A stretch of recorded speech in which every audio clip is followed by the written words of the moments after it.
चलिए फ्रेंड्स सुनते हैं आज का अपना वीडियो। आज के इस वीडियो में बताने वाला हूँ कक्षा 9वीं का जो कि आपका विज्ञान का पेपर होने वाला है, तो 30 मार्च को होने वाला है। तो जितने भी छात्र दे रहे हैं 30 मार्च को अपना एग्जाम, वो एक बार वीडियो को जरूर दे लेना। तो फाइनली शुरू करते हैं आज का अपना वीडियो। आप यहाँ पर देखते हैं जो आपको यहाँ पर रोल नंबर लिख देना है और आपका जो विषय कोड रहने वाला है आपका 943 रहने वाला है और कक्षा 9वीं का है। वार्षिक परीक्षा 2021 और 22 का रहने वाला है। M2705 यानी सेट सी में आपको सोल्यूशन करा रहा हूँ। साइंस का यानी कि विज्ञान का सोल्यूशन करा रहा हूँ जो कि आपको 30 मार्च को देखने को मिलने वाला है। यहाँ पर आप देखते हैं टोटल नंबर ऑफ क्वेश्चन जो आप पे रहने वाले हैं वो 22 रहने वाले हैं और टाइम आपको सभी को पता होगा कि 3 घंटे का आपको टाइम मिलता है। और total number of printed page जो आपका होगा वो 8 पेज में आपका पेपर छापा जाएगा। और मैक्सिमम मार्क आप सभी जानते हैं कि 80 मार्क्स का पेपर होता है, तो 80/80 जिसको किसी को चाहिए वो एक बार वीडियो को जरूर दे लेना। तो फाइनली शुरू करते हैं आज का अपना वीडियो। तो फ्रेंड्स आपके सामने निर्देश आ चुके हैं। इंस्ट्रक्शंस इस प्रकार से यहाँ पे पूछ जाएगा, आप यहाँ पर देख लीजिएगा। इंस्ट्रक्शंस इनके निर्देश हैं। पहला वाला निर्देश कह रहा है कि सभी प्रश्न अनिवार्य हैं, इनके ऑल क्वेश्चंस आर कंपलसरी। आप यहाँ पर कह रहा है किंतु प्रश्न क्रमांक 5 से लेकर 22 तक आपको अतिरिक्त क्या करना है, विकल्प दिए गए हैं। What internal options are given in question number of 5 to 22। आप यहाँ पर देख लेते हैं। सेकंड वाला भी इस प्रकार से आपका पूछ जाएगा। प्रश्न क्रमांक 1 से लेकर 4 तक आपको वस्तुनिष्ठ प्रश्न है, जिसमें कि प्रत्येक प्रश्न के लिए आपको 5 अंक प्रोवाइड किया जाएगा। इसमें आपको 20 अंक प्रोवाइड हो जाएंगे और प्रत्येक प्रश्न के लिए आपको आवंटित अंक उनके समूह अंक हैं। क्वेश्चन कितने अंक का होगा आपके सामने राइट हैंड साइड में इस प्रकार से यहाँ पर लिख दिया जाएगा। और यहाँ पर बात करें कि प्रश्न क्रमांक 5 से लेकर 9 तक प्रत्येक प्रश्न का जो उत्तर होगा आपको लगभग 30 शब्दों के अंतर्गत देना होगा। और प्रश्न क्रमांक 10 से लेकर 14 तक आपको प्रत्येक प्रश्न का उत्तर लगभग 75 शब्दों के अंतर्गत देना होगा। और 15 से लेकर आपको 19 तक प्रत्येक प्रश्न का उत्तर आपको 100 शब्दों में देना होगा। और 20 से लेकर 22 तक आपको प्रत्येक प्रश्न का उत्तर 150 शब्दों में देना होगा। और जहाँ पर आपसे कहा जाए यानी जहाँ पर आवश्यक हो वहाँ पर आपको स्वच्छ व नामांकित चित्र भी बनाना होगा। तो फाइनली शुरू करते हैं आज का अपना वीडियो। तो अंत तक वीडियो को जरूर ही देख लेना। तो फ्रेंड्स आ चुका है आप सामने आपका रियल पेपर रहने वाला है। जी हाँ फ्रेंड्स, आपका 100% रियल पेपर रहने वाला है। तो जितने भी छात्र दे रहे हैं 30 मार्च को अपना एग्जाम, वो एक बार वीडियो को यहाँ से अंत तक वीडियो को जरूर ही देख लेना। यह क्वेश्चन जो आपका पहला वाला जो होगा वो आपका 5 मार्क्स का रहने वाला है। यहाँ पर कह रहा है सही विकल्प आपको चुनकर लिखना होगा। इसमें कि पहला वाला क्वेश्चन है कि जीवन की मूलभूत संरचनात्मक व एवं क्रियात्मक इकाई कौन सी है।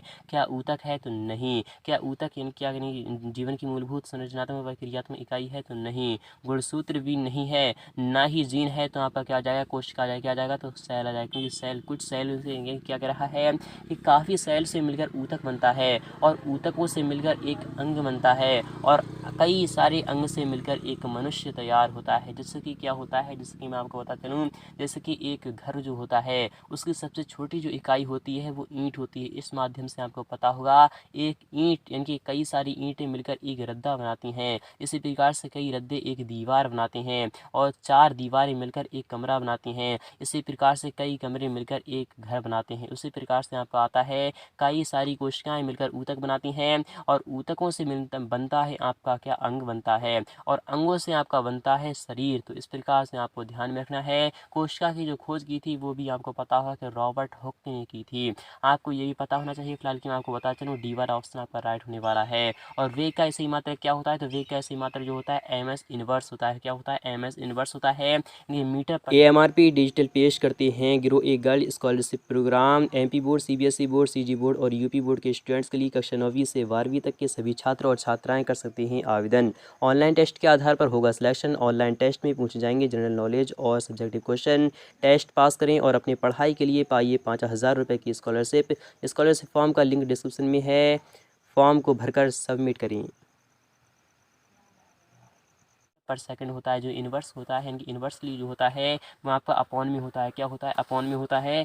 तो आपको यहाँ पर एम यानी मीटर पर सेकंड आपको लिख देना है। और यहाँ पर थर्ड वाले की बात नहीं, आपका गुरुत्वाकर्षण का नियतांक नियम किस वैज्ञानिक ने प्रस्तुत किया था, क्या न्यूटन ने किया था। तो हाँ, आपका पहला वाला ही ऑप्शन राइट होने वाला है।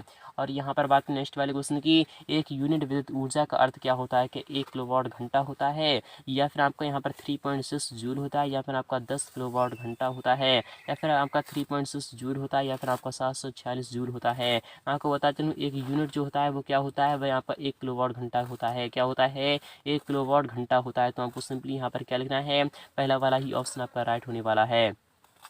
पाँचवीं क्वेश्चन की बात नहीं, यहाँ पे क्या है, निम्नलिखित में से कौन सी ग्रीन हाउस गैस नहीं है? क्या मीथेन नहीं है? तो नहीं, मीथेन तो एक ग्रीन हाउस गैस है। कार्बन मोनोऑक्साइड भी आपका क्या है? आपको कार्बन मोनोऑक्साइड भी आपका क्या है? तो आपको यानी ग्रीन हाउस गैस होती है। कार्बन डाइऑक्साइड भी होती है, बट हाँ अमोनिया नहीं होती है। क्या नहीं होती है? अमोनिया, यानी कि NH3 जो होती है वो ग्रीन हाउस गैस नहीं है, इसलिए आपका क्या हो जाएगा? ऑप्शन नंबर आपका डी वाला राइट होने वाला है। इससे इंग्लिश मीडियम के छात्र भी अच्छे प्रकार से दे सकते हैं। फिलहाल की नेक्स्ट वाले क्वेश्चन की बात करें तो वो भी देख लीजिएगा। तो सेकंड वाला क्वेश्चन आपके सामने इस प्रकार से आपका पहुंच जाएगा। यहाँ पर ग्रह सही विकल्प आपको चुन के लिखना होगा, ये रिक्त स्थान आपको भरना है। यह क्वेश्चन भी आपका 5 मार्क्स का रहने वाला है। चीनी का विलयन एक रेडस क्या है? तो हम जानते हैं चीनी का जो विलयन है वह एक समांगी मिश्रण है। क्या है? तो समांगी मिश्रण है। आपको सिंपली यहाँ पर क्या लिखना है? समांगी लिखना है। क्या लिखना है? समांगी लिखना है। और यहाँ पर बात नेक्स्ट वाले क्वेश्चन की, नारियल के रेशे युक्त डडस आपको छिलका जो होते हैं डडस ऊतक का बना होता है। स्क्लेरेन कायमा, जो आपको सिंपली जो आंसर हो जाएगा वो क्या हो जाएगा? तो स्क्लेरेन कायमा आ जाएगा। क्या आ जाएगा? स्क्लेरेन कायमा आ जाएगा। स्क्लेरेन कायमा आपका आंसर रहने वाला है।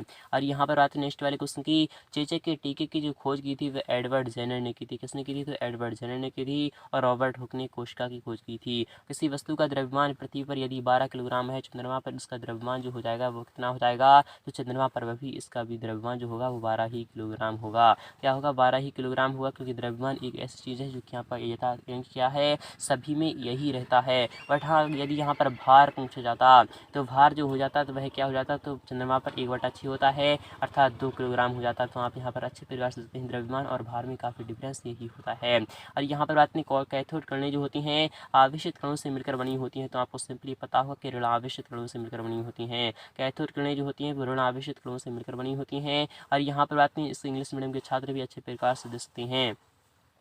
थर्ड वाला जो क्वेश्चन होगा वो इस प्रकार से आपका पूछ जाएगा। यहाँ पर क्या है, सही जोड़ी बनाइए, मैच द कॉलम, आपको मिलान करना होगा। यह क्वेश्चन भी आपका 5 नंबर का रहने वाला है। स्तंभ आपके सामने इस प्रकार से रहने वाले हैं। अमोनियम सल्फेट जो होता है उसका जो फार्मूला होता है या फिर क्या होता है? तो NH4 का होल ट्वाइज इंटू SO4 जो होता है अमोनियम सल्फेट का रासायनिक सूत्र होता है। और प्रोटियम क्या होता है? तो हाइड्रोजन का समस्थानिक क्या होता है? प्रोटियम होता है। तो ये आपका पहला प्रोटियम जो होता है, पहला समस्थानिक प्रोटियम ही होता है, आपको पता होगा। और कार्य करने की क्षमता को हम क्या कहते हैं? तो कार्य करने की क्षमता को हम ऊर्जा कहते हैं। क्या कहते हैं? ऊर्जा कहते हैं। जाइलम क्या होते हैं? तो जाइलम पौधों में जल का जो संवहन करते हैं उसे हम जाइलम कहते हैं। और पौधों में इनकी जो आपका इनकी क्या क्या होता है, इनकी भोजन का जो संवहन करते हैं, इनकी क्या जैसे कि आप यहाँ पर मान लीजिएगा कि भोजन जो बनाता है पौधा, जब वह संवहन करता है तो आपका फ्लोएम करता है। ओजोन छिद्र क्या होता है? तो यहाँ पर क्लोरोफ्लोरोकार्बन यानी CFC आपको यहाँ पर पता होना चाहिए।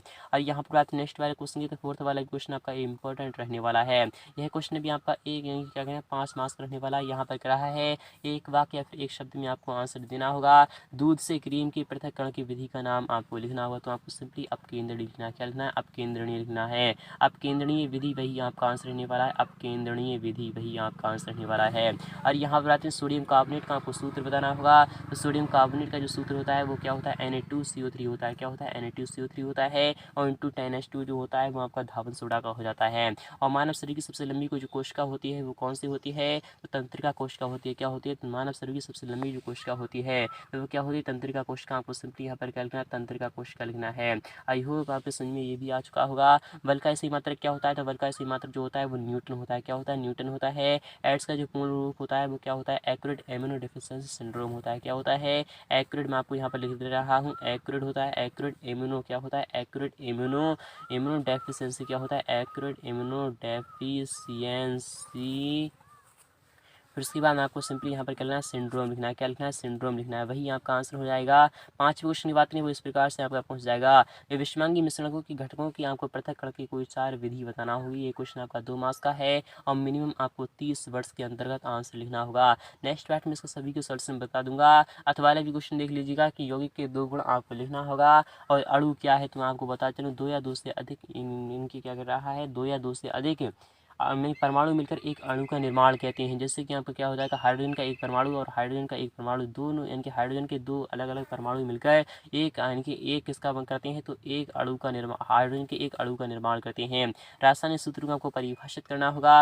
रंध्र यानी स्टोमेटा के 2 मुख्य कार्य भी आपको लिखना होंगे। रंध्र यानी स्टोमेटा जो होता है उसका जो मुख्य कार्य होते हैं वो क्या क्या होते हैं, तो सूर्य से प्रकाश की यानी प्रकाश ग्रहण करके सूर्य की प्रकाश की उपस्थिति में वह इनकी भोजन, ये पौधा जो भोजन बनाता है वह रंध्र ही करता है। और यहाँ पर बात करें नेक्स्ट वाले की, यहाँ पर नेक्स्ट वाला जो उदाहरण हो जाएगा वो क्या हो जाएगा, आप लिख लीजिएगा। पौधों में सरल ऊतक जटिल ऊतकों से किस प्रकार भिन्न होती हैं आपको बताना है। त्वरण का सूत्र एवं इसका सही मात्रक भी बताना होगा। तो त्वरण का जो सूत्र होता है वो क्या होता है, मैं आपको यहाँ पर बताता हूँ। त्वरण का जो यानी कि ये क्या होता है, वो अंतिम वेग, ये अंतिम वेग और यहाँ पर माइनस का प्रारंभिक वेग अपॉन क्या होता है, अपॉन टी होता है। यानी क्या होता है, तो वेग परिवर्तन की दर को हम क्या कहते हैं, तो त्वरण कहते हैं। आपको वही लिखना है। इसके अगर मात्रा की अगर बात नहीं तो आपको मीटर पर सेकंड स्क्वायर लिखना है कि M S inversely to N का आपको यहाँ पर टू लिखना है। एम की मीटर पर सेकंड स्क्वायर आपका मात्रक हो जाएगा।